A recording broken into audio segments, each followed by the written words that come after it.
कैसे हैं आप। आपका स्वागत है हमारे YouTube channel success of student पर। आज का टॉपिक हमारा गास के जो प्रमेय होता है उनका उसका अनुप्रयोग। तो ये जो होता है 4-5 अनुप्रयोग होता है, जिसमें से पहला अनुप्रयोग है अनंत लंबाई के सीधे तार, या इसी को बोला जाता है ऋजु रेखी तार, या इसी को बोला जाता है रेखीय आवेश के कारण। रेखीय आवेश के कारण विद्युत क्षेत्र की तीव्रता के लिए सूत्र की व्युत्पत्ति कीजिए। तो इसके लिए क्या करेंगे हम, सबसे पहले नाम से स्पष्ट है तुम्हारा अनंत लंबाई या जो होता है रेखीय आवेश। तो अनंत लंबाई, तो क्या करेंगे इसके लिए, एक अनंत लंबाई का जो होता है एक तार L लेते हैं, जिसमें आवेश का घनत्व लैम्डा होता है। तार के किसी भी बिंदु से r दूरी पर एक दूसरा जो होता है बिंदु P लेते हैं, जिसकी विद्युत क्षेत्र की तीव्रता E ज्ञात करना है। अब ये तार को अक्ष मानकर एक काल्पनिक बेलन बनाते हैं। तार को अक्ष मानकर r त्रिज्या r का जो होता है एक काल्पनिक बेलन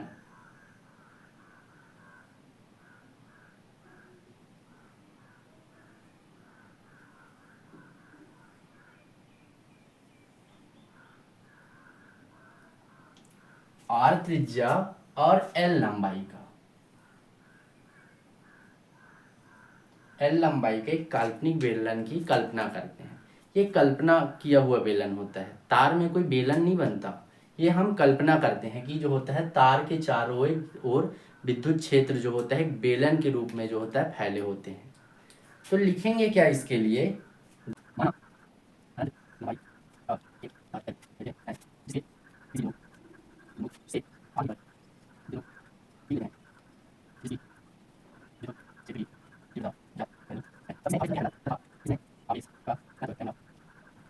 लिखे क्या है हम लोग, माना अनंत लंबाई का तार L लेते हैं, जिसके जो होता है किसी बिंदु O जो से R दूरी पर जो होता है दूसरा बिंदु P है, जिसकी विद्युत क्षेत्र की तीव्रता ज्ञात करनी है। और इसमें जो होता है आवेश का घनत्व क्या रहेगा, लैम्डा। अब दूसरा जो होता है लिखना क्या है इसके बाद,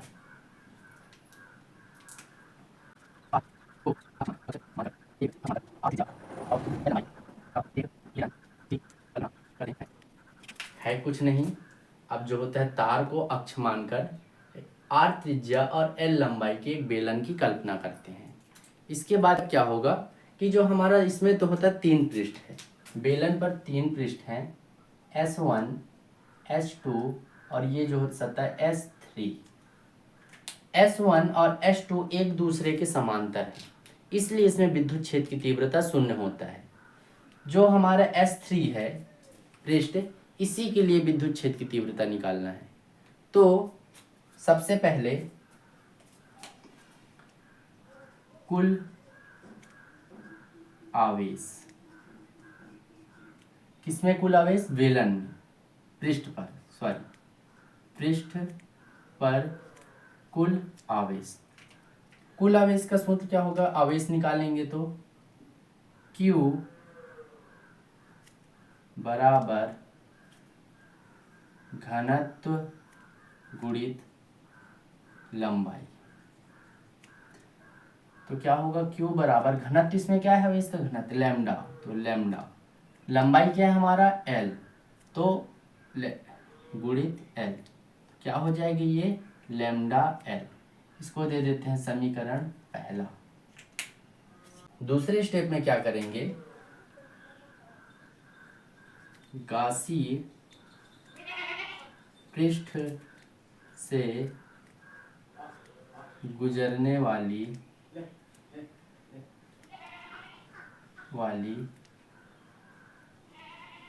विद्युत फ्लक्स फाई ई हो तब। दूसरा क्या है कि गासी पृष्ठ से, ये जो गास की तरह व्यवहार कर रहा है जो पृष्ठ है, गासी पृष्ठ से गुजरने वाली संपूर्ण विद्युत फ्लक्स फाई ई हो तब। तो इसके लिए क्या करते हैं, यदि हमारा गासी पृष्ठ फाई ई हो तो समाकलन के चिन्ह लगाएं और हो जाएगा E vector dot D S vector. आगे जब वेक्टर के चिन्ह हटाते हैं, पता है, तो वेक्टर के चिन्ह हटाते हैं तो क्या हो जाता है हमारा ई dot D S cos theta. Vector की जगह क्या लग जाता है हमारा कॉस थीटा। और यदि जो थीटा है, थीटा बराबर 0 हो, 0 अंश हो, तब कॉस 0 बराबर 1 होता है। ये पता है आपको। तो ये मान को रखेंगे कि जो कॉस जो होता है थीटा का मान अगर 0 होगा तो कॉस 0 बराबर क्या हो जाएगा 1, और 1 का गुणा सभी में होगा तो वही संख्या आ जाएगा। तो आगे फाई ई बराबर समाकलन का चिन्ह ई डॉट डी एस जो होता है phi E dot D S. अब आगे क्या करेंगे, फाई ई बराबर ई को जो होता है समाकलन के बाहर निकालेंगे और समाकलन डी एस अलग कर देंगे। और ये समाकलन डी एस जो है ये बेलन के जो होता है वक्र पृष्ठ है। बेलन का क्या है वक्र पृष्ठ। और बेलन के वक्र पृष्ठ का सूत्र आपको जो होता है पता होगा, ये 10वीं 9वीं में पढ़े हैं आप। बेलन के वक्र पृष्ठ का सूत्र होता है 2πr_l। क्या है वक्र पृष्ठ इसका बेलन का वक्र पृष्ठ। तो ये हमारा जहां फाई डी एस समाकलन ds है, तो समाकलन ds के जगह हम लोग क्या रख देंगे फाई ई बराबर ई, और इसके जगह क्या रख देंगे 2πr_l। इसको दे देते हैं समीकरण दूसरा। तीसरे स्टेप में क्या करेंगे,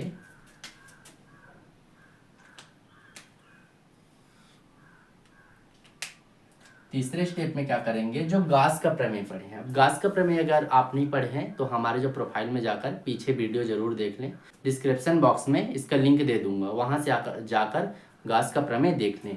तो गास का जो प्रमेय से, गास के प्रमेय से, तो गास का प्रमेय, तो गास ने क्या बोला था, इसके लिए सूत्र क्या होता है फाई ई बराबर क्यू बटे एप्सिलॉन नॉट। इसको दे समीकरण तीसरा।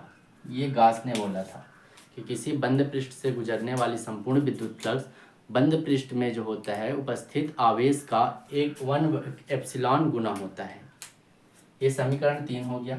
चौथे स्टेप में क्या करेंगे हम, जो समीकरण 3 है और समीकरण जो होता है 2 है, देखो इसका जो होता है लेफ्ट साइड क्या है बराबर है, फाई ई बराबर है। तो यदि किसी का लेफ्ट साइड बराबर है तो उसका राइट साइड भी क्या होता है बराबर होता है। तो समीकरण 2 व 3 से, क्या समीकरण 1 व 2 और 3 को बराबर करने पर तो क्या हो जाएगा हमारा समीकरण 2 क्या है ई 2πr_l बराबर समीकरण 2 क्या है हमारा 3 क्या है क्यू बटे एप्सिलॉन नॉट। ज्ञात क्या करना है हमको विद्युत क्षेत्र की तीव्रता। तो ई जो होता है विद्युत क्षेत्र की तीव्रता है, ई को छोड़ो और बाकी पक्षांतर कर दो, तो क्या हो जाएगा हमारे इसके बाद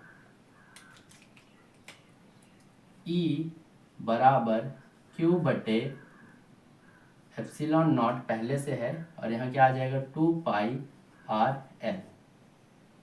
अब इसको दे देते हैं समीकरण चौथा। अब समीकरण 1 से Q का मान रखने पर, देखो समीकरण 1 निकाल कर रखे हैं। समीकरण 1 में क्या है हमारा Q का मान निकालें, Q बराबर क्या है लैम्डा L। तो यही जो होता है Q के जगह हम जो लैम्डा L है यहाँ Q के जगह में मान रख देंगे और कुछ नहीं करना है। तो क्या हो जाएगा E बराबर Q की जगह हम क्या हो जाएगा लैम्डा L बटे, इसको जमा कर लिख देते हैं 2π पहले आ गया, एप्सिलॉन नॉट उसके बाद RL।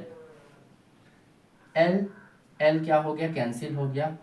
क्या बचेगा हमारा, ई बराबर लेमडा बटे 2 पाई, आर को पहले कर देता हूँ आर एप्सिलॉन नॉट। यही है गास के में का जो अनुप्रयोग में अनंत लंबाई के तार के लिए जो होता है सूत्र। कैसा लगा हमारा वीडियो कमेंट में ज़रूर बताएं, और यदि जो होता है आप चैनल पर नए हैं तो हमारे चैनल को सब्सक्राइब करके जो होता है बेल आइकन को दबा दें, ताकि आने वाले न्यू वीडियो का नोटिफिकेशन आपको जल्द से जल्द मिल सके। लाइक का बटन भी ज़रूर दबाना। धन्यवाद।